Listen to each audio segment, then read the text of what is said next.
प्रयागराज में हुए हत्याकांड ने सबको हिलाकर रख दिया है, लेकिन उससे ज्यादा हिलाने वाली है वो सोच जो लारेब हाशमी खुद अपने बारे में लोगों के सामने रख रहे हैं। उस सोच का खुलासा रिपब्लिक भारत पर कर रहे हैं। और इसी बीच बड़ी खबर आपको बता दें, प्रयागराज में आरोपी लारेब हाशमी को लेकर कई बड़े खुलासे हुए हैं। एटीएस की तरफ से लोन वुल्फ अटैक की भी आशंका व्यक्त की गई है। साथ ही ये भी जानकारी है कि लारेब हाशमी ने इस अटैक से पहले कई तालिबानी वीडियोस को देखा था। यूट्यूब पर ये वीडियोस देखी गई थी। तो ये बड़ी खबर आपको बता रहे हैं, लारेब हाशमी के आतंकी लिंक की जांच भी लगातार जारी है।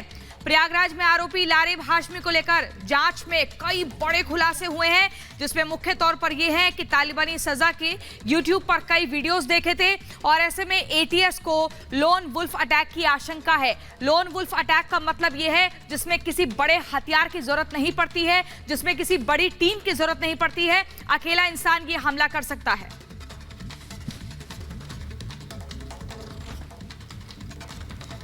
और लारेब के परिवार की जांच अब पुलिस करेगी। परिवार के बैंक खातों की भी जांच होगी, पैसों का लेन देन भी उसको भी चेक किया जाएगा। रिकॉर्ड किया जाएगा कि लारेब के ट्रैवल हिस्ट्री क्या थी, कहां-कहां वो गया। पुलिस रडार पर लारेब को मिलने वाले लोग भी हैं, यानी कि लारेब किन-किन लोगों से मिलता था, लारेब कहां-कहां जाता था, इन सब पर पुलिस जांच जारी है। पुलिस लारेब के बारे में सारी जानकारी इकट्ठा करनी चाह रही है, जिससे उसके अगर और खतरनाक मंसूबे हो तो वो भी पता चल सके।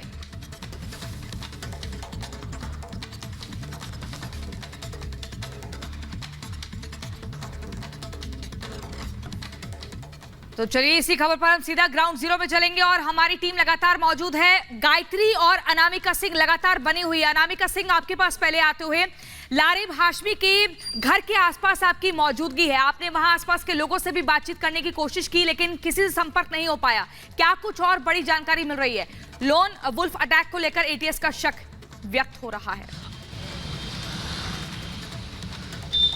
और देखिए, अलग अलग एंगल्स पे एटीएस की जांच आगे बढ़ रही है। एक तो पहले जांच ये की जा रही है इस बात की कि जिस तरीके से वो पाकिस्तानी मौलाना की वीडियोस देखता था, तो क्या उसका कोई आतंकी कनेक्शन भी सामने आ रहा है? क्या वो किसी और से भी कांटेक्ट में था? जो उसका मोबाइल फोन जो लिया गया एटीएस की ओर से, उसके कॉल रिकॉर्ड्स खंगाले जा रहे हैं।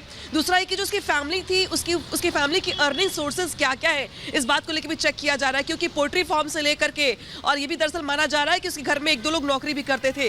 तो जो खाते जांचे जाएंगे उसके फैमिली के मेंबर्स की, इसमें चेक किया जाएगा कि क्या कोई फंडिंग भी हो रही थी। तीसरा ये भी है कि जिस तरीके से ये भी कहा जा रहा है दरअसल कि लारेब के कुछ फ्रेंड्स को भी अब पुलिस यहाँ पे उठाएगी और उससे पूछताछ करेगी कि लारेब किनसे मिलता था, कहाँ जाता था, पार्टीज करता था या नहीं, या उसका मूवमेंट किस तरीके का होता था। तो जो उसके दोस्त हैं उनको उठाने की बात सामने आ रही है, जो बताएंगे कि लारेब किस तरीके का था अपने व्यक्तिगत जीवन में दोस्तों के साथ। तीसरा ये भी दरअसल कहा जा रहा है अब कि जिस तरीके से उसकी पूरी फैमिली फरार हो चुकी है, घर पे कोई भी नहीं है अब।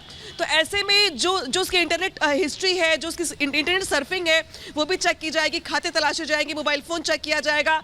जानने का ये प्रयास होगा कि जिस तरीके का हमला किया गया है, ये क्या ये सिर्फ और सिर्फ प्रभावित होना वीडियो से है या फिर कनेक्शन पाकिस्तान से भी है, किसी आतंकी संगठन से भी है, इसकी भी जांच यहाँ पर की जाएगी। दूसरा ये भी दरअसल कहा जा रहा है अब कि खुद अब जब कस्टडी मिलेगी उसकी, तो खुद वो बड़े खुलासे करेगा अपने बैकग्राउंड को लेकर और अपने कनेक्शंस को लेकर। प्रियंका।